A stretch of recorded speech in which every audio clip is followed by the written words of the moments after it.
Good morning મિત્રો, બધાને જય દ્વારકાધીશ. તો ઘણા દિવસે આપણે વ્લોગ ચાલુ કર્યો છે. બધાને સોરી દિલથી, કારણ કે ઓફિસે જવાનું હતું અને થોડો કામમાં હતો એટલે વ્લોગ લઈ શકતો નથી. ઓફિસે જવાનું હોય 12 કલાક એટલે વ્લોગ લેવાતો નથી. અને આજ આપણે એક ગુડ ન્યૂઝ છે. શું હશે કમેન્ટ કરી દો, ચલો બતાવી દો. આજે આપણી છે ઝુરબી ફાઇનલી વિવાઈ ગઈ છે. देखो ये रहा उसका बच्चा. આજ સવારમાં જ વિવાણ છે. વાસુડો આવ્યો છે, એનો બાપ પહેલાં બતાવી દઉં, પછી વાસુડો બતાવી દઉં. ઉસકા બાપ, એનો બાપ છે. તો મિત્રો ફાઇનલી સવારે 7:30 વાગે વિવાઈ ગઈ છે. આખી રાત જાગતો ઉજાગરો કરાયો હતો. અને જો, અને આ છે એનું વાસુડો. વાસુડો આવ્યો કેવો મિત્રો, વાસુડો કેવો આવ્યો કમેન્ટ કરો. બેટા હમણાં ઊભો થાય એટલે બતાવું મિત્રો તમને. હાલ તો બેઠો છે, હમણાં બહાર હતો પણ વ્લોગ લેવાનું ભૂલી ગયો હતો. નાઇટ કરીને આવ્યો હતો એટલે મિત્રો ઊંઝો હતો, એટલે વ્લોગ જ હવે સાંજે કેટલા વાગે 6 વાગે ચાલુ કર્યો છે. જો, અને વરસાદનું હમણાં તો વરસાદ બહુ પડે છે સુરત બાજુ, એટલે એક બાજુ વરસાદ, એક બાજુ ઓફિસ અને એક બાજુ વ્લોગ. અને વ્લોગ તો લેવા શકાતો નથી. જો હમણાં જ કાલનું વાતાવરણ ખુલ્લું થયું છે. કારણ કે 2-3 દિવસથી તો સારો, સોરી 2-3 દિવસ તો ક્યાં, 15 દિવસથી બાકા ચીકી બોલાવે છે વરસાદ. તમારી બાજુ કેવો છે થોડો કમેન્ટ કરજો. કે અમારી બાજુ જ વરસાદ છે કે બધી લગભગ રીલ્સમાં આવે છે ઇન્સ્ટાગ્રામમાં કે ડાંગ, વલસાડ, સુરત, ભાવનગર બાજુ, હમણાં અમદાવાદમાં બહુ પડ્યું. તો તમારી બાજુ કેટલો છે તમે કમેન્ટ કરજો. ક્યાંથી આપણો વ્લોગ જોવા છે એ પણ કમેન્ટ કરજો. તો મિત્રો જો આપણી નીણ કેટલી બગડી છે પહેલી તો એ જ બહુ તમે, કારણ કે અહીંયા દર પહેલાં આવતા નેટ અલામ, આ વખતે નેટ લાવી નથી. તો કેટલી નીણ પલળી જુઓ,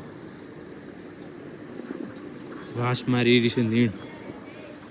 જુઓ મિત્રો, અહીંયા નીણ પડી હતી એ બગડી ગઈ. જે અંદર ગોડાઉનમાં પડી છે સિંગનો પાલો એ એકલો છે, એ સારો છે. આમાં અડધો તો બગડી છે મિત્રો. જો અહીંયા અંદરથી લેવાનું ચાલુ કર્યું, અહીંયાથી ઓલું કૂતરું ફોજ ના ગાળે એનું છોકરું અંદર બચ્ચા મૂકવા માટે એવી રીતના નીણ લઈએ છીએ હાલ. તો હાલ તો બાજુ આજુબાજુ બધો ખેતર ખાલી છે. ખાલી અહીંયા કેળ વાવેલી છે ઓલા હામમાં ખેતરમાં. જો બીજા બધા તો ખેતર ખાલી છે હાલ. જો આ બાજુનું ખેતર ખાલી છે. આપણું ખેતર હમણાં જો આ જે બુલેટ ઘાસ નથી હાર્યું મિત્રો, બધા તમે કહેતા હતા બુલેટ ઘાસ, અને બુલેટ ઘાસ નથી. તમને કહેજો હાર્યું છે, આખું અલગ ઘાસ છે, પંજાબનું છે. એટલે આ ઘાસ વધે છે બહુ, અને વાઢવા અમારે વધી પડે છે નહીં, એટલે અમે સેલ કરી દીધી છે. બાજુવાળા ભાઈ છે દેવાંગભાઈ કરીને, એટલે અમને સેલ કરી દીધી. એક બીજો ભાઈ છે ગૌશાળા, એટલે એમને અમે સેલ કરી દીધી અડધે. જો આટલું વાળતે તો અહીંયા પાછળ ઉગી જાય. એટલે આ વખતે દર વખતે સેલ કરીએ છીએ. આ ત્રીજો વાડ આવ્યો લગભગ મારા ક્યાં અંદાજથી ત્રીજો વાડ છે આ. જો મિત્રો કેળો કેવો કરી નાખ્યો.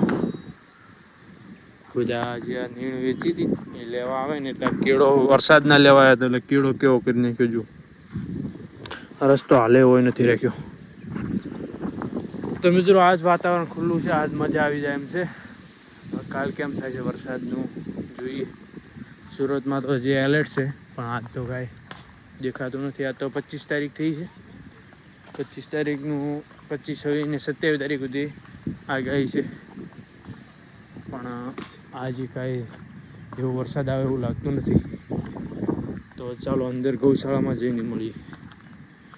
પહેલાં આપણે એક પંખો રિપેર કરવાનો છે, એટલે પંખો પહેલાં છે ને રિપેર કરી નાખીએ. પેલી એના માટે આખી લાઇટ બંધ કરવી પડશે. તો પહેલાં છે ને આખી મેન શીપ બંધ કરી દઈએ, 24 કલાક પાવરની. કઈ મેન શીપ હશે આની?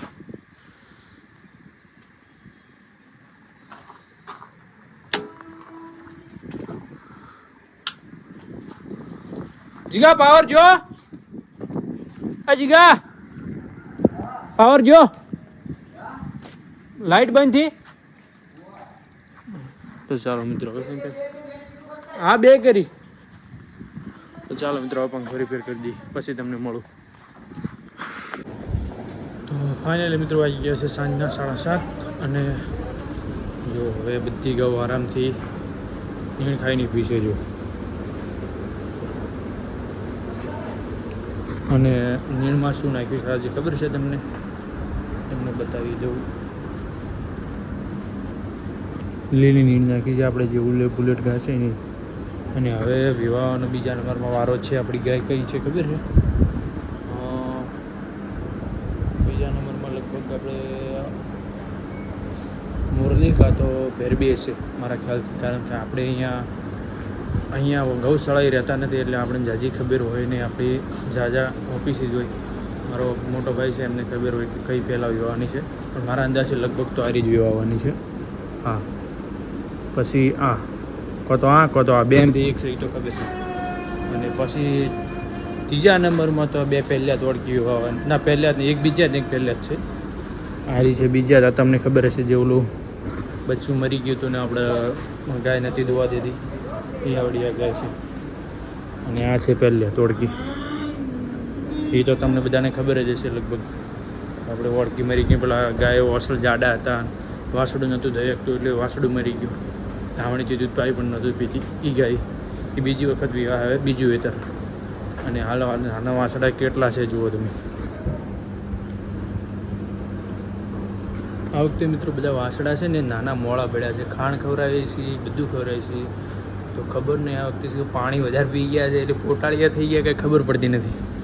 આ વખતે વાસળા બધા થોડા મોડા રહી ગયા છે. પહેલાં 3, હવે દિવાળી આવતા આવતા 5-6 ગાય વિવાહ લગભગ. તો હવે 5 આ વખતે તો બધા વાસળા, જ્યાં વખતે બધે વાસળા જ આપ્યા હતા, તો આ વખતે શું આપે છે તમે કમેન્ટ કરજો કે કેટલા વાસળી કેટલા વાસળા આવશે. 7 ગાય વિવાહવાની છે, 6 કે 7 વિવાહવાની દિવાળી આવતા. તો પહેલાં મુહૂર્તમાં તો વાસળો આવી ગયો છે. આનો જો મુહૂર્તમાં તો વાસળો આવી ગયો છે. તો મિત્રો આપણો હવે આ વ્લોગને એન્ડ કરીએ, કારણ કે વ્લોગ લાંબો થઈ જશે. તો વિડીયો પસંદ આવે તો વિડીયોને લાઇક, સબસ્ક્રાઈબ અને શેર કરી દે. તો બધાને જય દ્વારકાધીશ.